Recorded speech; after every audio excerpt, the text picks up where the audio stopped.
Hey friends, Wayne over here at the Ram Man. Here's some helpful information. It may save you some time, money, and some grief. I wanted to go over a couple of things. Came up today, I got an email. Of course, if you looked on YouTube, over 500 people a day watch my Mopar brake videos.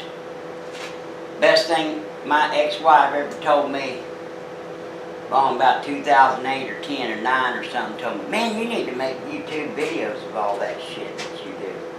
But I didn't really even know what she was talking about. Hell, she's 23 years my junior. She was hip and beautiful. Just a little bit crazy. Anyway, moving on. So, I'm going to talk about a few things, and this includes a customer. So, the parameters on the 44 HD Big Knuckle is complicated.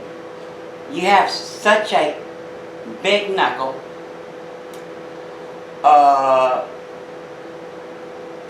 you need to run a caliper that has a lot of stopping power, or it's not worth doing. Pin calipers, the old school Chevrolets, starting in 73 to 87, those single piston pin calipers are about as cheap as you can get. They're plentiful. They run big pads. Pin calipers require a little bit more room because of the way they hook up on the plates. Fixed calipers, like modern calipers, do not require as much room that bolt directly to the spindle or the knuckle. Usually they're multi-pistons, more expensive. About the only reason that the OEM went to multi-pistons was they don't really have any more clamping power. They called it, they wanted to distribute the force a little bit more equally over the pad to improve pad life. That's one of the parameters, which never figured much into me. I mean, Jesus Christ, if I get 40,000 miles out of a set of pads, or today 50, 60, some people 70, really hard ceramic pads, I mean, Jesus Christ, what else do you want? Multi-piston calipers require less space instead of a big old piston single caliper. Which also, with fixed caliper, it also allows you to run a smaller wheel, which saves you money. You can run a smaller wheel with the same rotor with a fixed caliper as versus a pin style floating caliper, which saves you some money. Now, this client was writing to me about, well, his caliper still hid and he could do a little grinding. He did not have all the parts. There was a note in his box. I think they went out today. It's like 9, or yesterday. Kate told me a couple of days ago. She had put a note in the box. And these spacers, they go on top of the knuckle and move things out a little bit. Only on the HD. So, he did not have these spindle plate spacers. So, maybe the note got thrown out. Hell, you know, we're all guilty of that. Opening that shit, at least me, speaking for myself. Opening that shit, good old days, opening that shit. Boom, with the paperwork, boom, with the directions, and have at it, right? When all else fails, get out the directions. So, that alleviates some of his. He had like 3 problems, so that alleviates one of them, and I believe that those are on the way. The other thing that he talked about was, because we have to use a bearing spacer, or on that design, we use this 1/4 inch bearing spacer, which moves the hub out And so technically you lose a quarter of an inch of your splines or your depth on your spindle and your shafts. Now, a quarter of an inch is not much, and all that you have to have as far as a spline contact with any type of spline to gear system, as long as you have the same depth as the diameter of the shaft, technically you're fine. When you get to super heavy duty loads, they specify 1.5 the distance, so that's how you can calculate spine depth. But anyway, on a lot of these old 44s, now you got to remember the GMs, the Fords, the damn International, and yada yada yada. Now, this great big old 2-nut with the pin washer, this was one of the original designs. It's way overkill. This nut goes down and you line up the pin with the washer that's supposed to keep the nuts from coming loose. One of these has got the little pin on it right there, so you can put it on the washer, snug it on down, and then you put this one on there, and you see how thick they are? This is super overkill, and they did away with this stuff. People that have done a lot of this kind of work, they've seen different designs. And if you can see, this is really thick. Now, they moved on to the skinnier, much smaller. Now, these are off a big old 60, 70. These are your regular hexagon nuts that you can use with a socket. Remember these goofy things? You got to have this damn socket with the ears and all that. And of course, now you have to remember, in the grand scheme of things, these are not supposed to be that tight. Remember, you preload, you tighten it down till it kind of locks down. You basically back off a quarter or half a turn or whatever, and you got your preload old school. So these are not under a big old load. That's why they're designed that way. Just, you know, they just got these little ears. That's not designed to be, you know, with a damn air impact or impact gun, electric or whatever, 300 foot-pounds. That's not what they're for. And as a lot of you old schoolers know from working on this stuff, usually all you got to do is take a cold chisel. If you don't have the socket for this, you can just take your little cold chisel and do you some damn tapping, and these things loosen right up. Never stopped me yet. So just regular nuts, 6-sided nuts. Like I said, these are great big old 60s and 70s. And these 44s, which they used later on, they got rid of this thing. Those are the small hexagon nuts. You could use 2 of them on there. It's about the thickness of one of these things right here. Or you can actually use just one of these if you wanted to. You can lock it down with Loctite, or like I do on a lot of assemblies. My new thing the last probably 10-15 years has been super glue. Super glue, not the gel, the old school thin stuff. This cheap Harbor Freight, the gel's got a lot of fillers in there and does not have near as much, what would be the term, adhesion force. The thin old school stuff is a lot more powerful. Remember them old TV commercials holding the car up in the air with just a little bit of machine plate? But of course, super glue is designed for basically no gaps or very small gaps. But if you just use super glue, you know, and you want to get something off, we do it on a lot of really trick assemblies. all you ever have to do is just use you a little torch.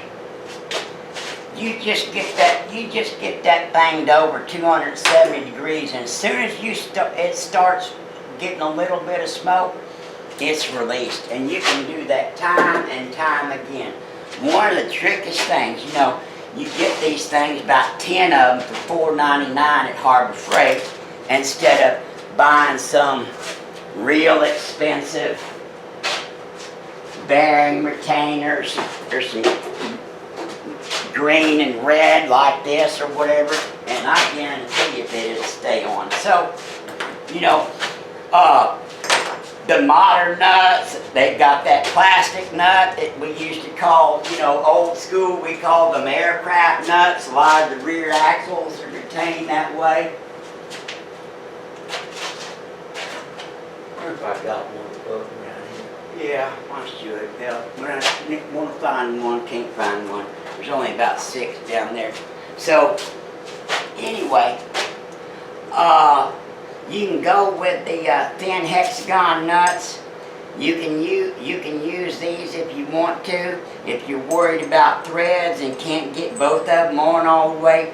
Now remember what I told you about Loctite or retainer. And of course, the other old school thing that we used to do is sometimes we just ping the end of that. You take your normal, just mess up the threads a little bit and that nut won't come on if you don't have any kind of liquid retainer, whatever, or you just doing some shit in the field. And there's also another way that's actually super foolproof. This is really old school, really old school. One of the original ways is like, see this is D100, D200 type spindle, and of course we've been making that, I designed that disc brake kit that we sold thousands of, you know, for the last 10 or 12 years, literally thousands of them, and we have to use a bearing spacer. And one of the methods that we do there is, you'll notice all these spindles got a groove, typically got a groove. And these nuts are drilled for an 1/8" roll pin. Super strong, high carbon roll pins, dirt cheap, get them from the hardware store. You got 2 of them for the preload, so you can adjust it and turn it a little bit, but you put this nut on there, and you put you some adhesive on here, and you tap that son of a bitch in to your groove, and I guarantee you that that son of a bitch is not going to unscrew. You are not going to snap that high carbon roll pin with no gap. Ain't gonna happen till you grind it off and get you about 1,000 foot-pounds and get to cranking. So that's one method, which of course, you know, if you a custom shop and you fabricate, and you've seen just about all of them. And these right here, they work really good for that. All you got to drill is an 1/8" drill bit, and you can lock that damn thing down right there on your spindle groove. Same type process. So you got several different options. And over the years, there's all different kinds of models. I've seen them with one nut. Got the big old washer on the back where you bend down the tabs, a couple of tabs, right? That's one method that axle manufacturers used, a whole bunch.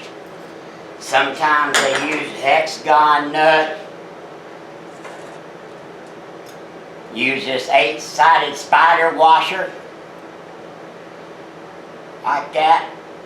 Though bend these couple of these tabs down, lock it on down. So there's several different methods that you can use to secure your bearings and your hub to your spindle, and you don't need to worry about them coming loose.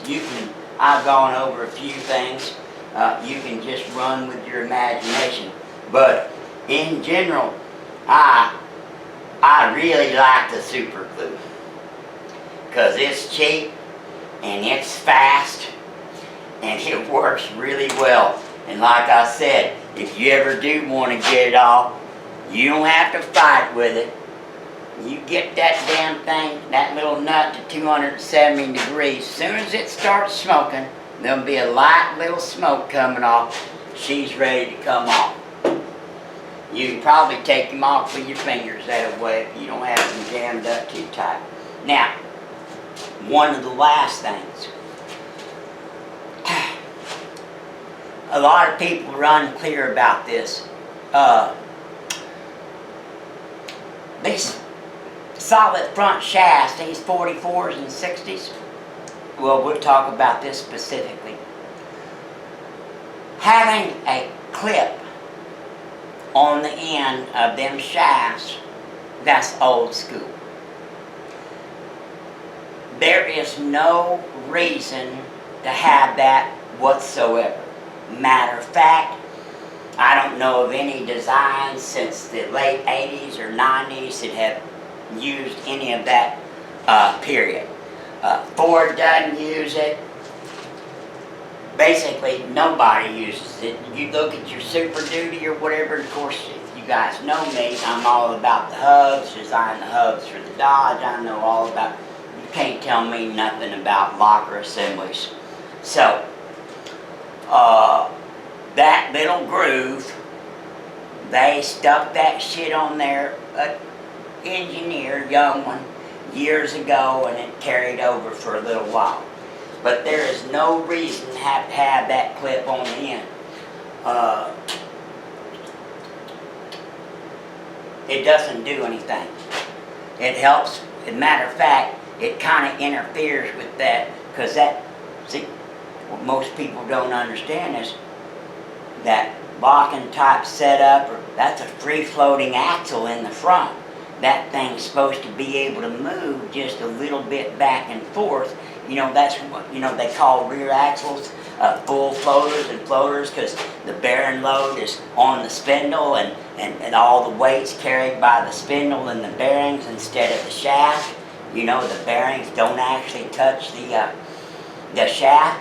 And that's one of the things that makes these front ends a little bit stronger too, is this is truly a full floater. They're allowed to move back and forth. You know, some old designs had some hubs, all military buggies and a lot of other buggies, they just use the flanges on the end. You know, you just put the flanges on there.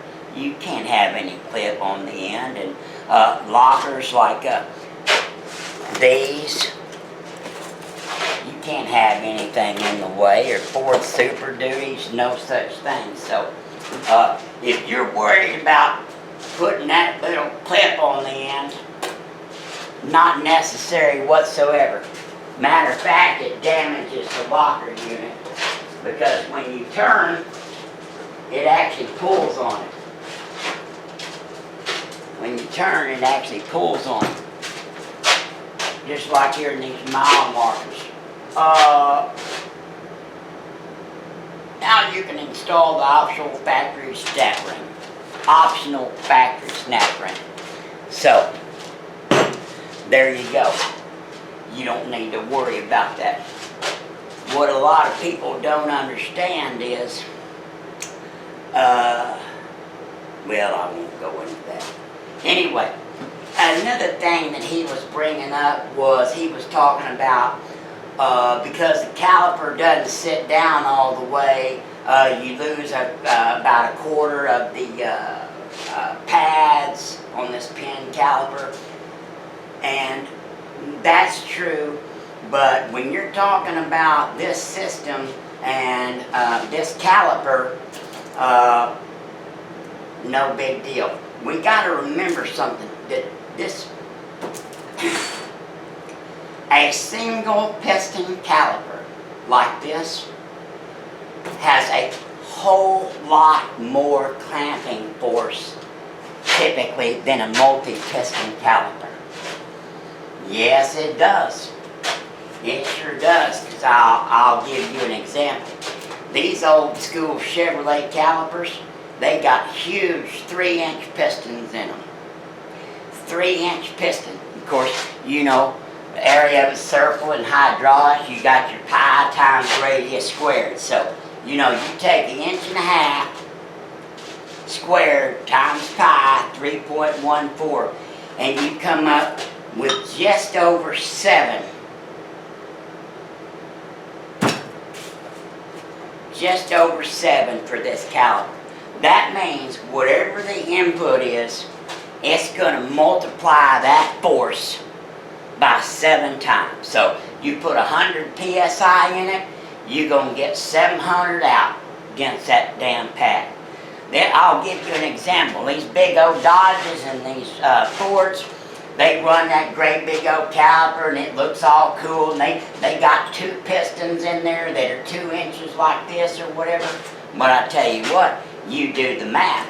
You take the radius, which is 1 inch, times pi.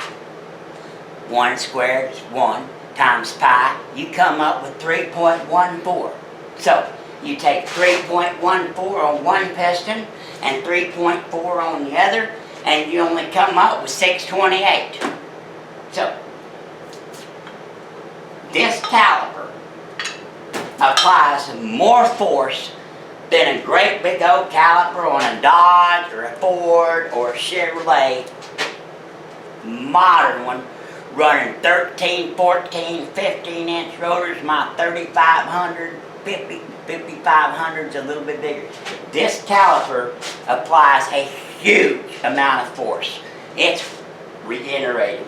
It's one of the most powerful calipers ever developed for an automobile, and they're cheap. A single piston design is much cheaper than a multi-piston design. That's one of the reasons I use it. Now, when I was doing this 44 HD, you know, think about it. If you don't give a shit what size wheel you're running, you can do anything you want to do. We can have this big old sumbitch hanging out here if we want to. But no, I, as always, like I do, every kit that I design, except for like one, the 715, it's impossible. That big knuckle 60, is to fit underneath factory wheels. When I was young, I couldn't understand why they wanted to do a disc brake conversion or this conversion and a Porsche or lock and hub conversion like Dynatrac or something like that, and you got to buy new wheels and tires. I mean, what the fuck, man? Another $2,000, $3,000, $4,000?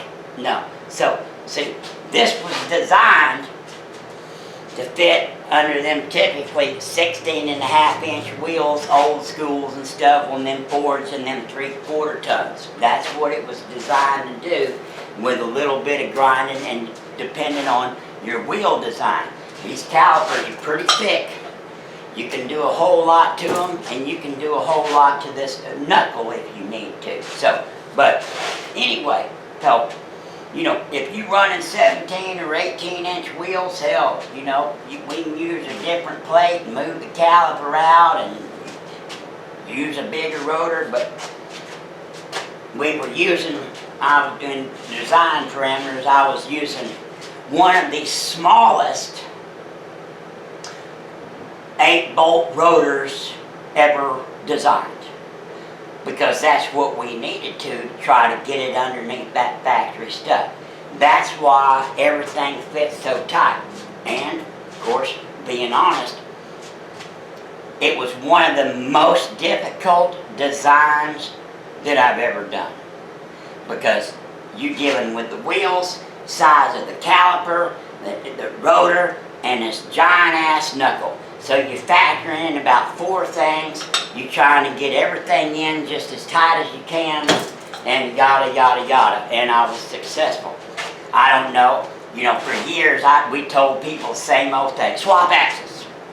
Swap axles. It's easy. But by the time you do all that, get the same ratios, trying to get the same axles out of one truck, and then swapping gears, and then the yokes don't match up, and then you're spending $400 or $500 on drive shafts. Axle swaps seem simple when you get started, but when it's all said and done, you got $3,000 or $4,000 in there, and that's what you got. Now, I don't know how long these have been out. I forget everything. I'm getting forgetful, but here it is. It's September 26 of 25. I think these have been out for about a year, but this is one of the best things I ever did. These things have just blown up. I mean, between this 44 and the HD and stuff, 8-bolt or whatever, I mean, shit. We're shipping 2 of these a week.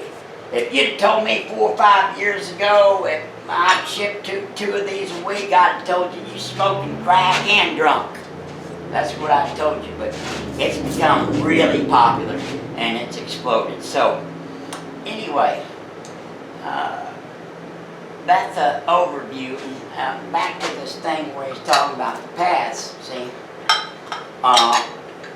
You don't want them rubbing the rotor hat, so that's why you come up with, you lose about 1/4 of an inch. But with all those difficult parameters, I think I designed a really good system. And there's a lot of people bolting them on. And then I want to back up one other thing too. So most of these trucks, if they had power brakes, whether it be a Chevrolet or a Ford, you know, we'll talk about the Fords, real popular, you know. They just got that single diaphragm 8-inch or 7.5 little Bendix booster thrown on there with a little bitty drum master cylinder. And gotta remember something, you know, it ain't just the size of the rotor and the size of the caliper, it's how much hydraulic energy are you putting into it. I don't give a shit if you've got a 1,000 horsepower capable motor like my Viper, 962 at the wheels with a 920 torque. If you don't got a lot of fluid flow under high pressure, it ain't gonna make a shit anyway. Can't build a 1,000 horsepower naturally aspirated motor and put a 450 CFM carb on there and think that you're gonna get all the fucking ass out of that motor that you need. So a lot of it has to do with the power unit, which we have them tandem power units that use that Mustang booster, that tandem diaphragm booster puts out a whole bunch of force. So, you know, that plays into it too. Just because you've got some badass disc brake system on your axle or whatever, and you got some kind of a pussy combination up front that was just designed to move a couple of shoes and get you down the country road, well, you know, it is what it is. So just remember that you gotta have something moving that fluid too. So anyway, that should cover most of the parameters. Sorry it went on a little bit longer than I typically do. People usually, you know, I lose interest after about 4 or 5 minutes or whatever. And I'm sorry it went on that long, but this is to help out people for years, help out with this kid, try to help this individual. They're doing an expensive build and all that. And just wanted to shed some light on some little issues that he brought up. And my job is to make things as easy and simple and understandable as possible. And with that, I appreciate it. God bless you. God bless America. And happy trucking. Bye.